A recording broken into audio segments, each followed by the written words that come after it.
Kalau kita berbicara soal MBG ini kan program mercusuar di zaman Presiden Prabowo Subianto yang kemudian luar biasa anggarannya tahun ini aja yang sebelumnya 335 T tapi yang clear untuk dicairkan sebesar 268 T dengan jumlah titik dapur yang sebelumnya ditargetkan 21.000 tapi ternyata per hari ini itu 27.877 titik. Nah untuk 3T itu ada sebelumnya 2.000 ternyata naik jadi 8.617 titik. Nah sementara penerima manfaatnya sekitar 62 juta yang ditargetkan atau diproyeksikan 82,9 juta. Nah kira-kira gimana Mbak soal MBG, apalagi minggu lalu ramai banget terkait dengan pimpinan MBG Mas Dadan Mas Dadan dan CS, ada wakil pimpinan juga, ada Sony dan Pusung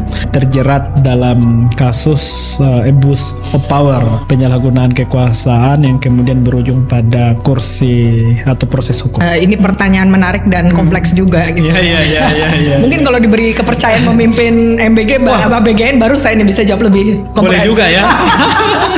Tapi saya ingin memulai dengan mengutip Lord Acton ya, yang mengatakan power tends to corrupt dan absolute power ya corrupts absolutely gitu. Dan tadi yang seperti Mas Jusrianto bilang kan ini proyek mercusuar gitu. Mungkin ini jadi nomor satu dan mungkin apa kabar IKN ya kita nggak tahu.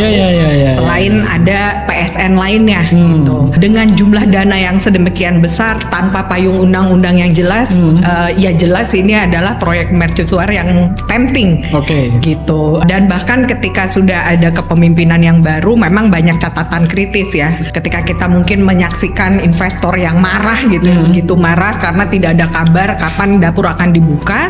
Sementara pimpinan yang baru mengatakan akan moratorium dulu dapur baru. Jadi ini yang menarik ya, ada dinamika sebelumnya yang mungkin investor dan para pemangku kepentingan terkait sudah menyesuaikan dengan norma saat pimpinan sebelumnya yang ternyata akhirnya kacau kan.